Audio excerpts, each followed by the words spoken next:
अंत भला तो सब भला। रोली की शादी उसके माँ बाप एक आलसी लड़के से करा देते हैं। चलो, रोली की शादी हुई और हमने गंगा नहाई। और क्या, बेटियां तो होती ही हैं बोझ। हाँ, पर अब क्या चिंता, उतार तो दिया बोझ तुमने, अब वो लोग समझे। ससुराल में रोली का पति कहता है, देखो, मैं कोई काम नहीं करता, ये बात तुम्हारे मम्मी पापा को बता दी थी मैंने। अब जो किराया आता है दुकान का, उसी से घर का गुजारा करना है। कभी भूल से भी कोशिश ना करना किसी चीज की डिमांड की। क्या मम्मी पापा को पता था कि आप कोई काम नहीं करते? और क्या, बड़ा अच्छे से पता था। उन लोगों को तो तुम बोझ लगती थी, बोल रहे थे कि बस शादी कर लो और कोई मतलब नहीं है। रोली को यह सुनकर बहुत गुस्सा आता है, लेकिन करती भी तो क्या, क्योंकि वो जानती थी कि उसके माता पिता ऐसे ही हैं। जैसे तैसे रोली दिन काट रही थी।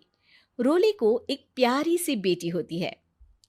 धीरे धीरे वो बड़ी होती है और उसके साथ उसकी जरूरतें भी बढ़ती जाती हैं। सुनिए जी, अब तो सिमी बड़ी हो रही है, उसका स्कूल में दाखिला कराना है। मैंने अब तक तो जैसे तैसे समय काट लिया, लेकिन मैं बच्ची की परवरिश में कोई कमी नहीं रखूंगी।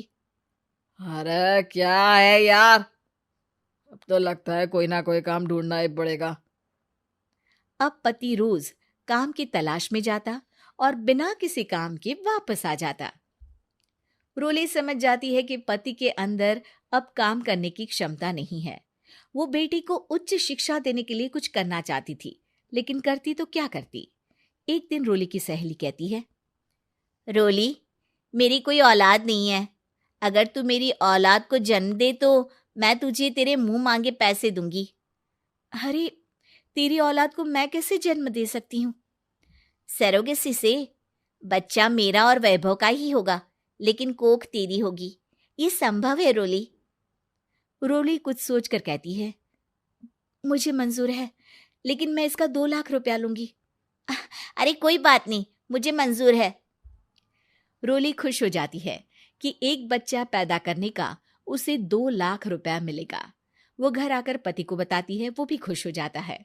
अब क्या था, डॉक्टर के पास जाकर सहेली का बच्चा रोली की कोख में पलने लगता है।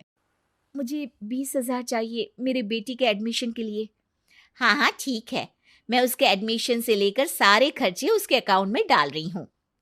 रोली की बेटी का एडमिशन हो जाता है। रोली को लगता है कि वो अब सब कुछ ठीक कर देगी। दिन और महीने आगे बढ़ते हैं। अब एक दिन, एक बात कहूँ जी, काश इस बच्चे को मैं रख पाती। मैं अब इससे काफी जुड़ गई हूँ। अरे यार, पता नहीं किसका बच्चा है, अपने पास है ना अपनी मुन्नी। हाँ, लेकिन अब मैं भी इस बच्चे से जुड़ाव फील करने लगी हूँ। लेकिन मैं ये जानती हूँ कि ये मेरा बच्चा नहीं है। दोनों की जिंदगी ठीक चल रही थी, लेकिन कहते ना कि सुख का पल ज्यादा लंबा नहीं होता। एक दिन रोली की सहेली का फोन आता है। रोली, मुझे अब ये बच्चा नहीं चाहिए, मैं अपने पति को छोड़ रही हूँ। अरे लेकिन मुझे पैसों की जरूरत है, बच्चा तुम्हारा है, मैं क्या करूंगी? सहेली बिना कुछ बोले फोन काट देती है, फोन स्विच ऑफ कर देती है। लेकिन रोली के जीवन का तूफान यहीं नहीं रुकता। रोली, मैं इतना भार नहीं उठा सकता। आज पढ़ाई का पैसा मांग रही हो, कल को शादी, कॉलेज और पता नहीं क्या क्या। मैं तुम्हें छोड़ रहा हूँ, अपनी बच्ची उठाओ और निकलो इस घर से। अरे पर मैं कर तो रही हूं ना बच्चे के लिए काम, आप आराम से रहिए ना।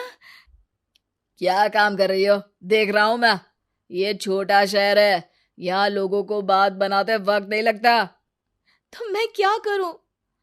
ज्यादा पढ़ी लिखी नहीं हूं, कैसे घर के खर्चे चलाऊं?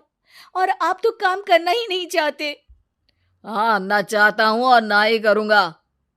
रोली को पति की बात पर काफी गुस्सा आ जाता है।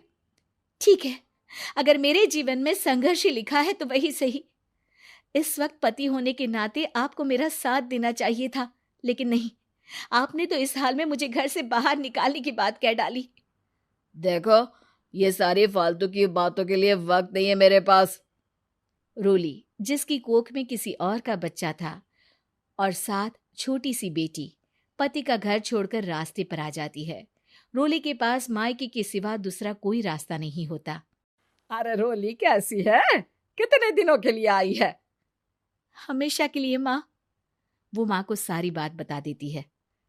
ओए लड़की, इतनी हिम्मत का काम कर लिया। अरे ना ना, यहाँ कोई जगह नहीं है। तुम तो अपना बोरिया बिस्तर उठाओ और निकलो यहाँ से। रोली के पास अब मायके का रास्ता भी नहीं बचता।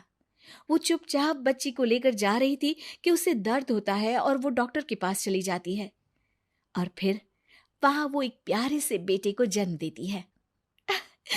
कितना प्यारा है, कितने अभागे हैं इसके माँ बाप जो इसके पैदा होने पर भी नहीं है। तभी वहां डॉक्टर आ जाती है। रोली, बच्चे के पिता तुमसे मिलना चाहते हैं। आपका बहुत बहुत शुक्रिया। मैं इस बच्चे को पालूंगा, भले ही इसकी माँ ने इसे छोड़ दिया हो, पर मैं अपनी जिम्मेदारी निभाऊंगा। तो क्या आप मुझे इसके पैदा करने के लिए जिन पैसों की बात हुई थी वो भी देंगे?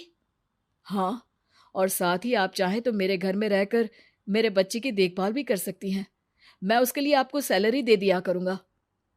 रोली को लगता है कि जैसे भगवान ने उसके लिए सुकून का रास्ता खोल दिया। वो अब मुकेश के साथ उसके घर चली जाती है, जहां रहकर वो उस बच्चे की देखरेख करती है। अब मुकेश के घर को रोली अच्छे से संभाल लेती है।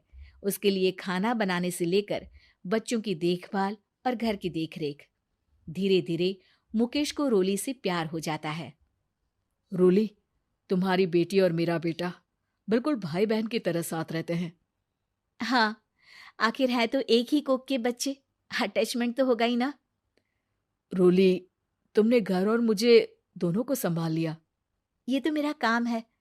आपने भी तो मुझे छत दी जिससे मैं अपनी बेटी की पढ़ाई और भविष्य के लिए पैसे जोड़ सकूं।